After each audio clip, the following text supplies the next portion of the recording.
Hey there, welcome to episode 92 of the Let's Innovate for Vegas audio program. I'm your host, Managing Director of the Innovate for Vegas Foundation, Dan Hugo. We're recording this at 2 p.m. on Tuesday, November 19, 2024. Today's topic, the Hackathon Way. As you may or may not know, the Innovate for Vegas Foundation is a Nevada nonprofit, 501c3 public charity. Our purpose is to enable and encourage ideation, innovation, and implementation to make our communities better. Purposely vague, at no time do we say that we are writing code. We're not building websites. We're doing all kinds of things. Those may be included, but innovation is far more vast than merely, well, as we'll talk about today, staying awake all weekend with a laptop and some energy drinks. But we will speak of the Hackathon Way in general, including where we are on our own hackathon events. Before we get to that, I will ask if you are able to find the episode description wherever you found this audio program. Within, you will find the show notes. I will read to you the summary. It's brief. And there are some links. Can you hear that emergency vehicle? Production by a street. There are some links. Several of them are the usual. We have about 4 links that I've been including every week now. And we have 2 links that are relevant to today's episode. So without further ado, let us begin. The Hackathon Way. The summary of today's episode, we haven't talked about hackathons in a while. From whether we should bring back our monthly hackathon meetup, to participating in a hackathon, to hackathon outcomes, to why you should participate in hackathons regardless of your level of experience. It's pretty simple.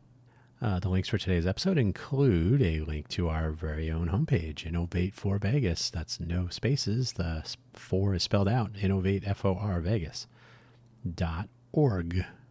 That is our website hosted on GitHub Pages. As I say this today, sometime in the distant future, it may be somewhere else. We recently migrated it over to GitHub Pages, and it will become more interesting. In fact, just yesterday, during our initiative meetup, we were discussing different ways of automating static page generation and including a static page hosted on GitHub Pages that might make use of sandbox data or coding or related implementation. So some parts static, some parts making use of actual code-related projects or initiative components. So everything is always moving. Not that everything is code, though. Project Act.info. That's project-act.info. That is actually a GitHub organization, which is fiscally sponsored by Innovate for Vegas Foundation. So it has the free tier of services for GitHub, if you're familiar. It is our autonomous cohort transformation initiative that we started talking about in October of 2022. And now it is also the autonomous cohort tessellation. A tessellation is a mosaic, but it starts with T, so it fit the acronym. Project Act is going to endeavor to make it easier from the bottom up, so to speak, to discover more possibility out in the civic volunteer landscape, in the universe of people working on community elevation, to hopefully make connection, communication, and collaboration a little bit easier. It's really, like I said, a bottom-up effort.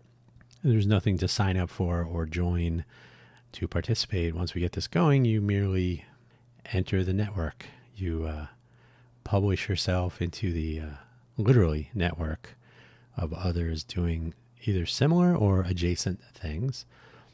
We talked about maybe using this model for a Hacktoberfest approach to discovery so that one is not subjected to the vast and overwhelming even numbers found on GitHub and GitLab. And why not open it up to other platforms or advertise your own website as a participant in Hacktoberfest? So all of this and more encapsulated in these early days of Project Act.info, project-act.info. Agileforvolunteers.org. That's exactly like it sounds. Agile, A-G-I-L-E, for volunteers.org. No spaces, dashes, or other decoration. Both the Project Act and Agile for Volunteers websites are in their one page, okay, it works state at the moment as I speak right now.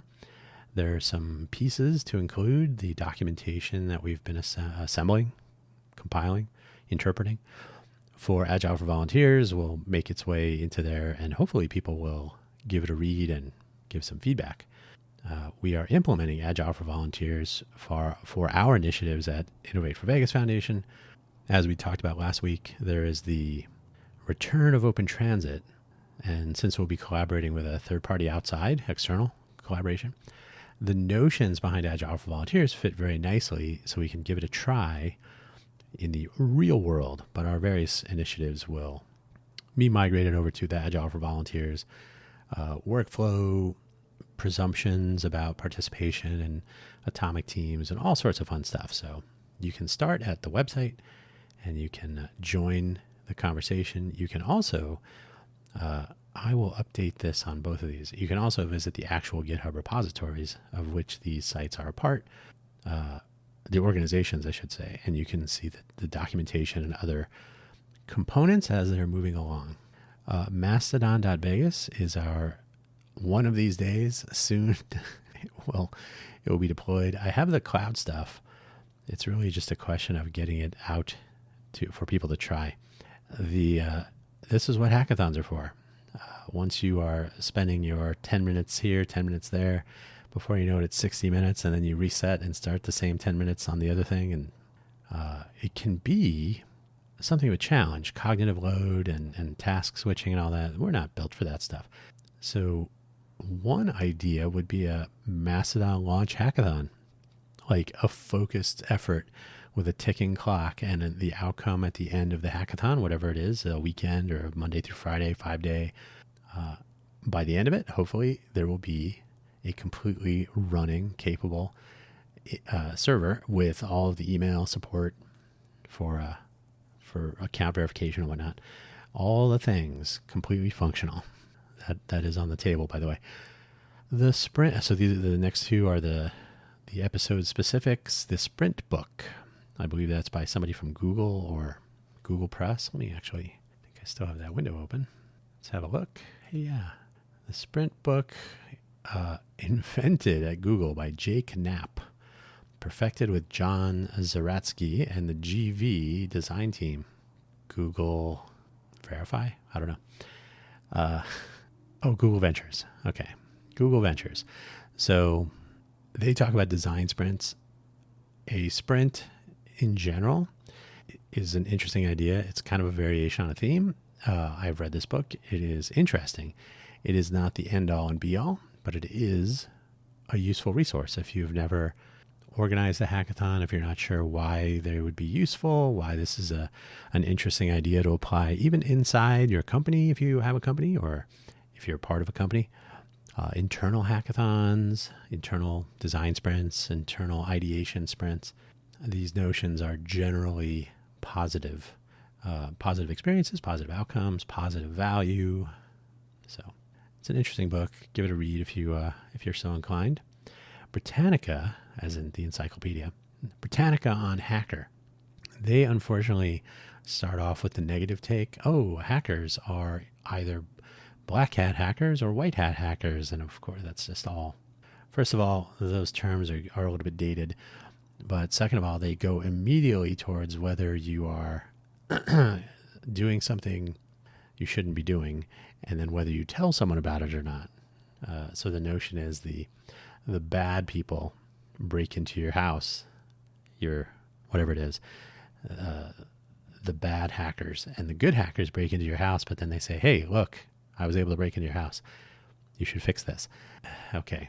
But the problem with the article, initially, the first part of the article focuses on common modern usage of the term, which is, of course, negative, which everybody presumes has to do with breaking into networks, stealing documents, stealing identity, pulling all of the database entries for everyone who's ever lived.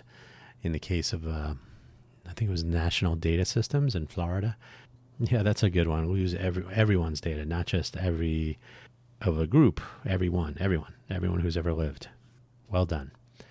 But then the second part, they go into the origin of the term from the days of woodwork. I mean, not woodworking, but wood chopping, cutting down trees, logging, etc. Eventually, that would lead to woodworking. And then the original back in the day use, MIT electrical engineering students, later computing. We have some computer time in between midnight and 5 a.m. So you have to go in the basement where the computers are and use that time. But then you also have to go to your classes, or maybe not. So we'll stay up all night and hack on that when we have some computer time. Doesn't necessarily have to be a bad thing. And for the duration of this episode, and in general, as far as our organization is concerned, we never refer to the bad part. It's always the upside of all the things that make up a hackathon. So yeah, no bad things, no cracking, no network incursions.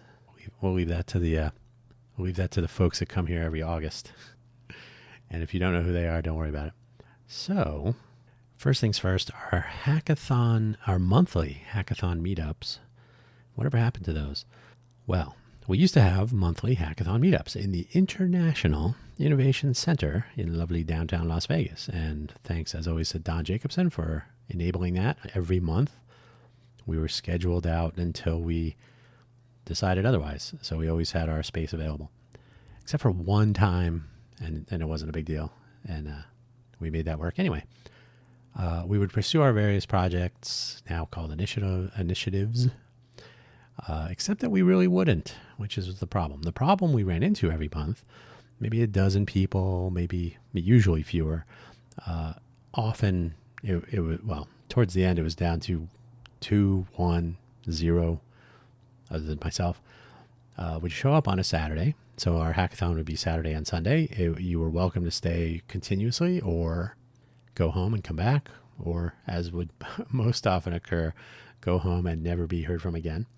They would show up on Saturday with questions, so more of an onboarding than hackathon. We tried doing this at Tech Alley. We called it the Rally at Tech Alley, and no one would come to the hackathons when we had those events because they figured, oh, okay, I'm done. I have participated. So more onboarding than hackathon, and most of the time, those people would either not return at all or not commit to actually working on anything beyond expressing initial interest. So they might say, oh, I'm interested in the Open Transit project. Great. And then maybe one or two, email, or then never heard from again. So the net outcome was approximately the same. That said, a return of our monthly hackathon meetups is a possibility. It always has been. But we need to do some serious work on the innovation culture here in the greater Vegas area if we intend to do them in person, which we were. When it comes to motivation, free food is not it. That is there free food is not the first question we should be hearing from people pondering participation. And commitment, which is a job and a life skill, by the way. If you say you're going to do something, you should try to do it, or at least tell someone that you can. The Irish goodbye has a time and a place, and neither occur in the context of hackathon participation. And the ability to collaborate with others to achieve a goal. Also a great job and life skill. Our Challengers initiative, by the way, will touch on this, but there is a lot of work to do before we return to in-person weekend events. More likely, we will have online or virtual hackathons, and we'll see what we can accomplish there. Once we get the Agile for Volunteers deployed across all of our initiatives, we would certainly, it would be a smaller matter to say, okay, well, if anybody wants to work on these. We actually, going off topic slightly, we actually encourage, we did at the time as well, you don't have to be at the hackathon if you want to work on something on your own, or if you and 2 or 3 other people, or 1 or 2 or 10 other, who knows, you want to do something on your own time, you want to meet at a coffee shop or in a library, or maybe if you're a student, maybe there's a place at school, a study hall, or a cafeteria, whatever the case. You can do things on your own time. If you are interested in participating, don't treat the hackathon meetup. So in our case, it was not a tightly constrained hackathon. There was no official start times and everything. which is fine. Hackathons are not in need of so much constraint, but we would encourage people to meet on their own time when it was convenient for them. And that didn't really happen either, but we would definitely encourage that.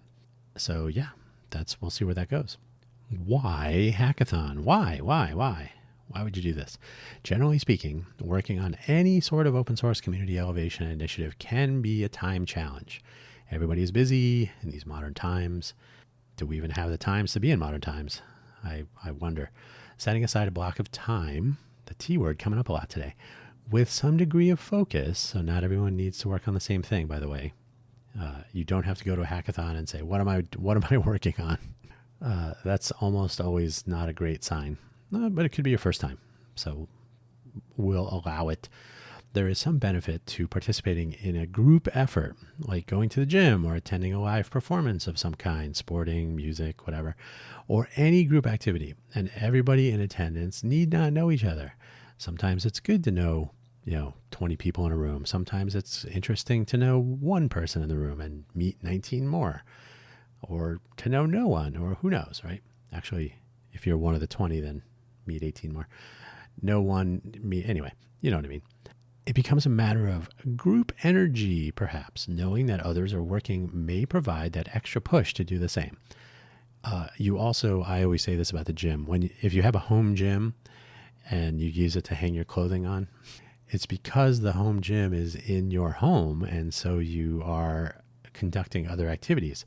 When you go to the gym, and you don't have to be going to the gym, it could be anything, but when you go to a place like a library and you want to do homework, well, this is what the library has to offer. I'm not going to go in there and play video games or cook a meal or watch TV. You are in a place that is purpose-built for a limited set of activities.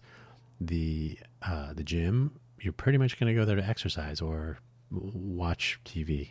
Unfortunately, that's now a thing at the gym.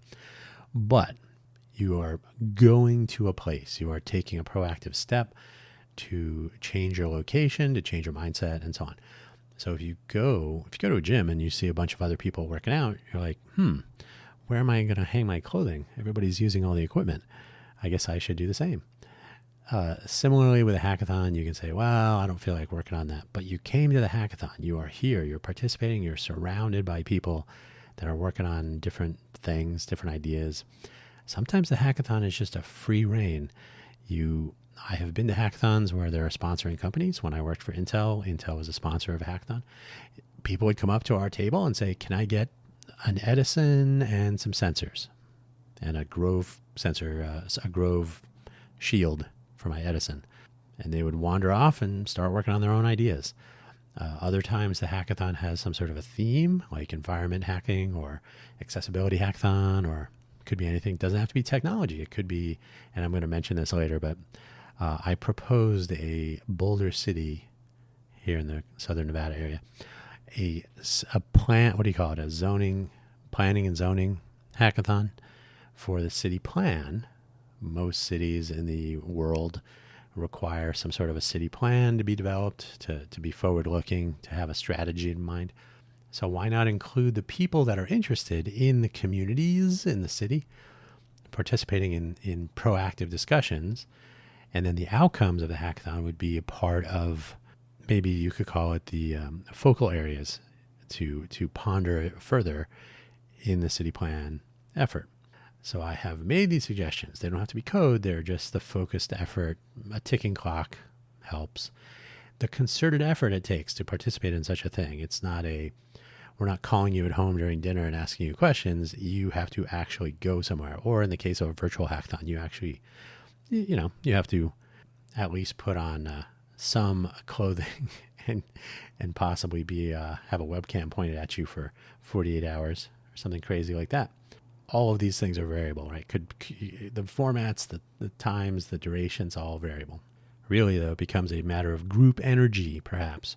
Knowing the others are working may provide that extra push to do the same. Not to mention the ticking clock, which really is one of the key features. I mean, all aspects of a hackathon are kind of softly defined. There's no hard requirement. In order to have a hackathon, you must have. But the ticking clock makes an interesting component It's adding something of a competitive element, whether the competition is with yourself or with the clock or with other teams. Some hackathon formats, which I refer to as challenges, hence challengers, include prizes or some other reward, right? Maybe you get to go, I think the NASA Space Apps Challenge, the big winner would get a trip to NASA. Was it in Florida or Houston? I can't remember now. But part of the prize, aside from recognition, right, you're the winner, and then you get a trip and recognition and so on. So I'm not diminishing those. I'm saying that sometimes the motivation might be a prize or winning. Other times it's just a personal achievement, or maybe you and your team might have an idea you want to work on. I was at a hackathon in Seattle when what was the name of it was the Android. They were making their own Android ROMs, and I cannot remember. It wasn't Primeagen. What was the Android ROM? Anyway, they came to the hackathon, so it was about 6 people. They had a whole bunch of electronics equipment with them, and it was a hardware, so it was an Intel sponsored event. So they got their Edisons, and they brought a whole bunch of other stuff, and they were hacking away on it. So your team might say, hey, let's all step away from the day job, and we'll go work on a weekend project that we can just, a little team building, a little collaboration effort, and we'll see what comes out of it. I was at a hackathon in First Build, a makerspace in Kentucky, and some General Electric employees came. It was about maybe 8 people, and they turned a convection oven into a coffee roaster and used Arduino Mega boards to make temperature measurements and gas measurements and so on. It was pretty cool. So here again, you have a team of colleagues already know each other, and they can accomplish something during the weekend. It could be people who don't know each other and so on. The list goes on. Sometimes there are prizes, like I said, so this might be for some sort of an outcome, or sometimes the prize is the time spent with friends or making new friends, and you often get free stuff if there are sponsors. So you might get that hardware, you get to keep it, take it home, or you might get some free software credits and so on, AWS credits or whatever. So there are some little bonus items here and there as hackathons catched on, as they catch on, or as they caught on many years ago. They should make a return, and sponsors can make a real difference, especially if people want that free food. I have never been to a real hackathon where others, speaking of the competition part, where others won't help out, answer questions, point another team or person to helpful resources, right? Oh, I don't know the answer, but if you go to this website and you read this article, it has something, right? So very rarely is it cutthroat or so competitive that people will not help out. I've seen teams loan an item. If you're in person, loan something, a soldering iron, a book or document, anything. They'll be, oh, here, I have one. You want to borrow it? There is very little real competition. I mean, it's, you might get a prize or something, but usually the journey is the more interesting part, not reaching the prize. What is it? The prize podium? The placement? Like the Olympics, the gold medal. I was at a FIRST robotics competition, and one of the teams helped another team fix their robot before, at the last minute, something breaks. Like, oh my God. And one of the teams went over and said, oh yeah, do you want to help with that? And they fixed it. Amazing. And that carries over into real life, by the way. I say frequently and repeatedly, not everything is code. And while the term hackathon conjures images of laptops and tired people drinking energy drinks for 2 days or more, the notion of a hackathon can be much more broad, focusing on goals and achievable milestones and outcomes rather than the specifics. Like, are we building an application or designing a website? Maybe that might be a part of it, but that's not, it's not a web design hackathon. Although you can also have a web design hackathon. Design sprints, those might be parts of the whole. But maybe you have a city planning hackathon, like I mentioned here in Boulder City, which it never happened, by the way. Nobody seemed to be able to get that together. Maybe you have a puzzle solving effort, maybe literally jigsaw puzzles, and you spend weekends trying to figure out who could solve puzzles. Maybe there's a competitive element. Maybe it's just to say you did it. a food, or by the way, those are good team building exercises. Maybe a food or beverage ideation sprint, sort of a Iron Chef home edition. These are all very similar if we apply those key concepts about focus, commitment, collaboration, and that ticking clock to help motivate and engage. And, if you add prizes or some sort of recognition with a premium, recognition is good too, by the way. And that's the initial impetus for the Challengers program is in a city or in a region like the greater Vegas area, which has a couple of cities and unincorporated parts of Clark County. You, especially as a younger person, you may have an interest in participating in hackathons or challenges. You may or may not have the time. But then if you do take the time, nobody ever knows about it, especially in Vegas. You need to blow up a building or win a major jackpot. Local wins $1 million those are the things that get recognized here. So some sort of recognition and celebration of the attempt, the participation. And hey, if you win the prize, if you participated in the Congressional App Challenge or the NASA Space Apps Challenge, and I only know those two because those are two we've talked about here quite a bit here in Vegas. We had a dozen people participate in the NASA Space Apps Challenge last year. So that could be better. The Congressional App Challenge, I think there was some participation. The take home, there are a lot more hackathons and challenges and other similar events than just those two. So part of it is discovering that there are events at all and then participating and then recognizing and celebrating those who participate and having a place to point people. Because right now, our local media, local news and so on, who are they going to ask? Hey, who won the challenge? Right. So it's a landing place, a place to start, a place to refer to and share and so on. So we'll see if we can get some volunteer energy focused on that one. But you can call it brainstorming if you like, or call it ideation sprint, call it a hackathon. The fundamentals are all quite similar. You can call it anything you want. The term hackathon is unfortunately overloaded with a couple of there's a misconception that a hackathon is supposed to have a specific outcome. So sometimes it's so are you guys breaking into banks? No. Like a prototype product or a tangible good of some kind. This may be the case. It's not disallowed, or it may not, which is why the term hackathon has been loaded up with preconceptions that undo some of its utility. That's not really why, which is why the term has been loaded up. It is a sort of a result of it being overloaded. So a hackathon, if you talk to your management of a big company, they might say, oh, so we're going to have a prototype at the end of the weekend? That is a completely unrealistic notion. Now, in some cases, you could. What are you prototyping? But in general, the goal of a hackathon is not to come up with, okay, we're going to build this project and launch it. It's more of a, okay, we tried 10 different ideas or 100 different, or many people tried different ideas out, or different scenarios and whatnot. And here are the 3 or 4 or 2 or maybe even just one that looks like it could be something. And that's generally where you begin working. So you may be able to turn that into something that your upper management people would be impressed with, but maybe it'll take another week or 2 or a month or 10 years. Who knows? It all depends. And so it's really difficult to apply the term hackathon as though one size fits all. Probably very few cases where this is about as far away from that as possible, right? How often is there such a usage of a term that is so vastly not true, not universally true? More likely the outcomes of a hackathon is the outcome of a hackathon is either going to be something that will best be described as a learning experience, or it might be the beginning of next steps. In other words, the outcome of a 2 or a 5-day hackathon or 4 days, whatever it is, might be, to paraphrase Thomas Edison, and I'm taking some liberties here, another of thousands of ways not to make a light bulb.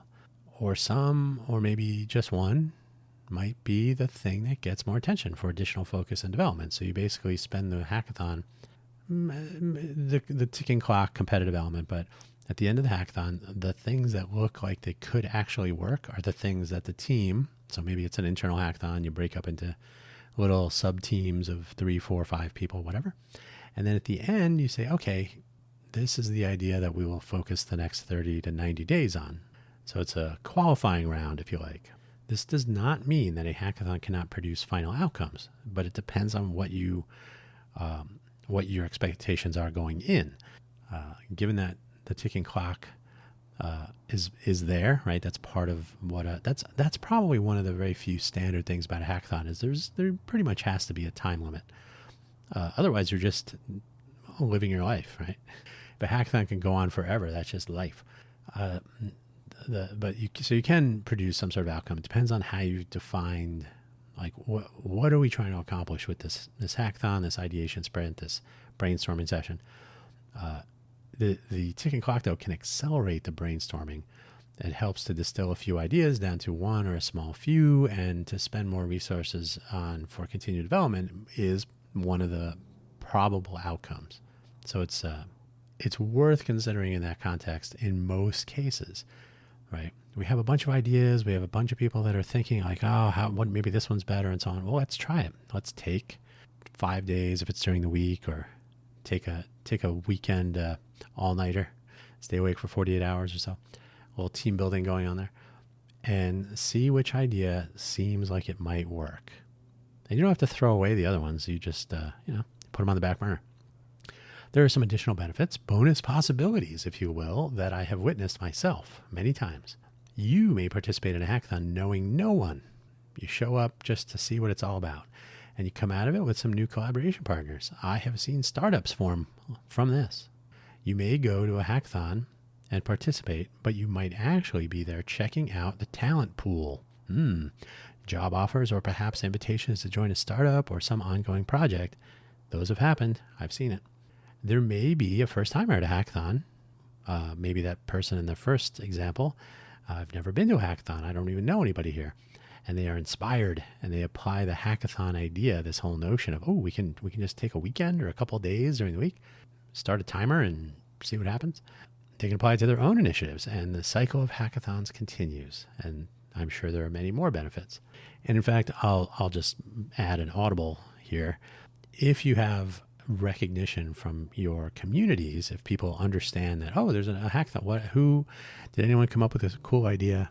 Right? If so, there's some sort of community awareness, community being the people in a locality that have an interest in the general elevation of their community. So if there's some notion that, there was a hackathon, how did it go, or what came of it? That's a way to involve people who don't have the time or the inclination or the interest or what they would deem as the ability to participate in such things, but just to know, people are doing some interesting things here, and to make those things public, you can engage more people. More people can be a part of it, and it's just like a sports team, or probably sports is the best example. Something to think about. So now go forth and hackathon. The term hackathon has not only been overloaded with notions of laptops and energy drinks, but it has the additional weight of the H word, as I've already referred to, being co-opted as referring to criminals, people doing bad things, bad people up to no good, in fact. And this is unfortunate. The term hacker, and I refer to this in the Britannica link, so you can visit that if you like, but it actually originated a very long time ago regarding the chopping of wood, hacking away on that tree trunk with an axe probably, and was used by and to refer to those staying up all night doing nerdy things at MIT, which I've also. So you can read, it's a brief article in the Britannica Encyclopedia. Suffice to say, hackers have gotten the headlines for doing bad things. They don't get the good headlines. That's unfortunate. Usually they're two different people, but you never know. While just about anything can be used for nefarious aims, it is important to emphasize that the hackathon idea need not be associated in any way with these intents. I used to head out to hackathons on the weekends when I was working at Intel. So I would be taking some sort of a rideshare vehicle to the airport. And sometimes it was early in the morning, 4 in the morning. Where are you going this hour? I'd say, I have a hackathon this weekend. Oh, is that where they break into banks? No. Unfortunately, that's what the press has trained people to think. So that's one of the upsides, is to just be able to have people understand that, oh, the students in my city are going to hackathons and they're improving water efficiency in our neighborhoods. They're detecting habitat encroachment. They're making streets safer. Positive outcomes. Not everything is criminal intent. It may be also important to clear up to participants, facilitators, and others if they ask. So my rideshare driver in that pool of people. If this is about breaking into banks, it is not. No, it's about all the things we talked about. It is possible to make use of a hackathon, even if you need to call it a sprint.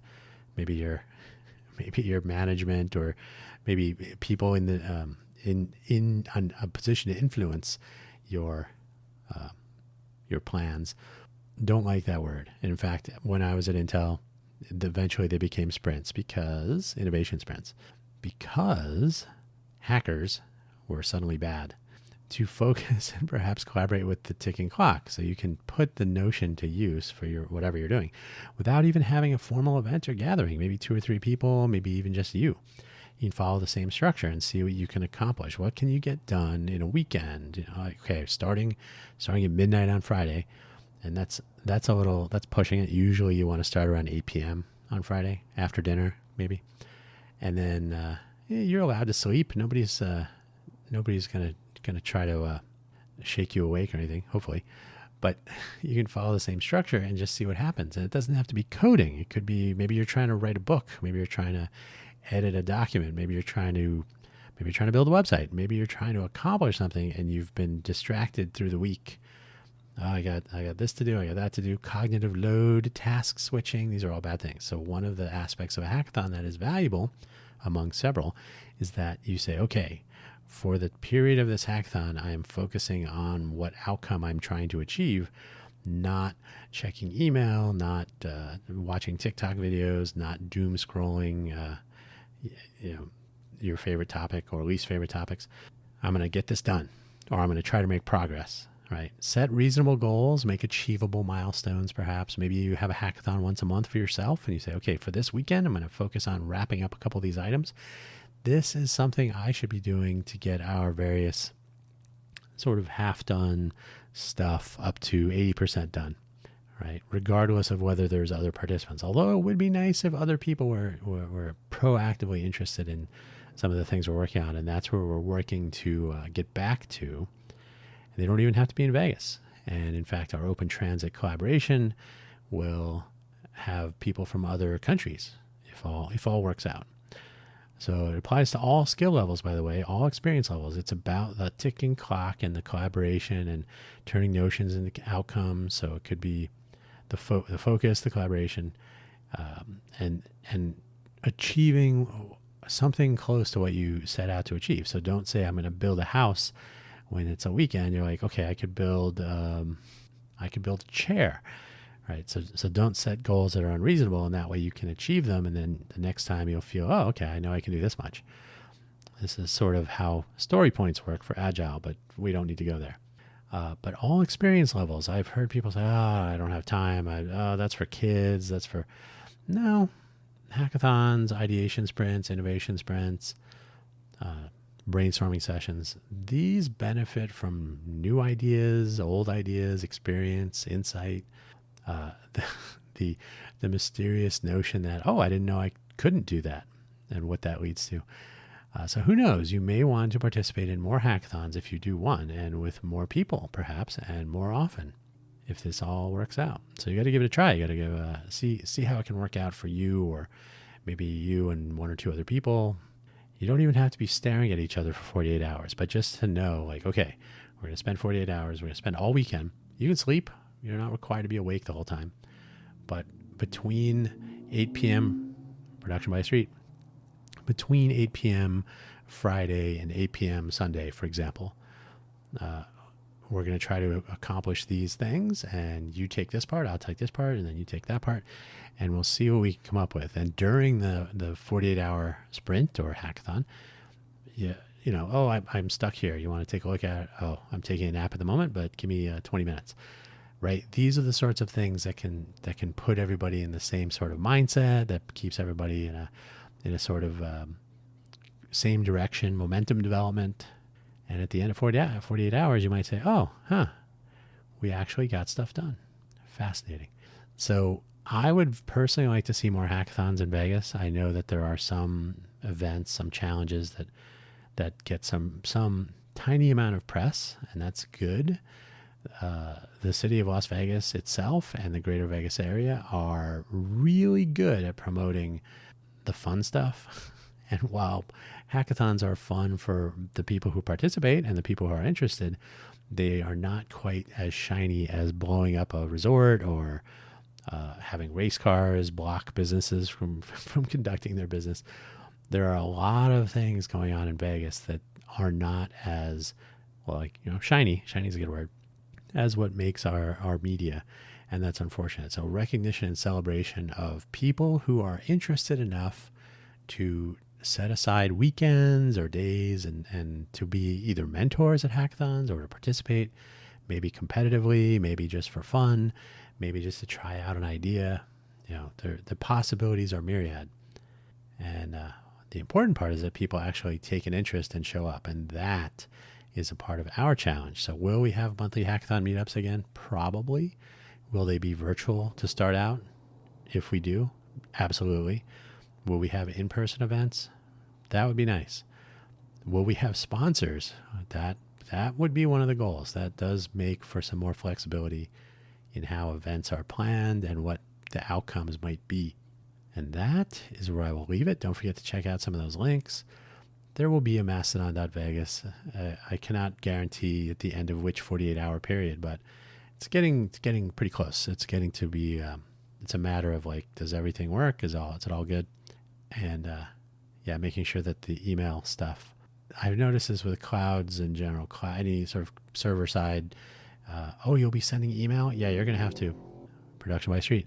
You're going to have to go through a FBI background check, because essentially cloud services don't want to be hosting spam senders, right? So if you're going to do anything that has a programmatic password or a new user sign up or password reminder email loop, right? Or if you're doing bulk emailing, even worse. They want to make sure you're using their services for legitimate goals, legitimate ends. So that's one of the things I have never set that up for Amazon in this case, but and yes, we will look at other, if this catches on, we'll look at things like Fastly or others that might be a more economical approach. And by the way, if you're curious, totally free, no ads and no sign up, you don't have to pay. But we being a 501c3 public charity, of course, we will have a donate button. So there will be no pay to use the service, but there will be maybe a mildly annoying focus on, hey, by the way, this is managed by a nonprofit. Your donations would go a long way. So we'll see how this all goes. And that is the Hackathon Way. Take care, and thank you for listening. Bye-bye.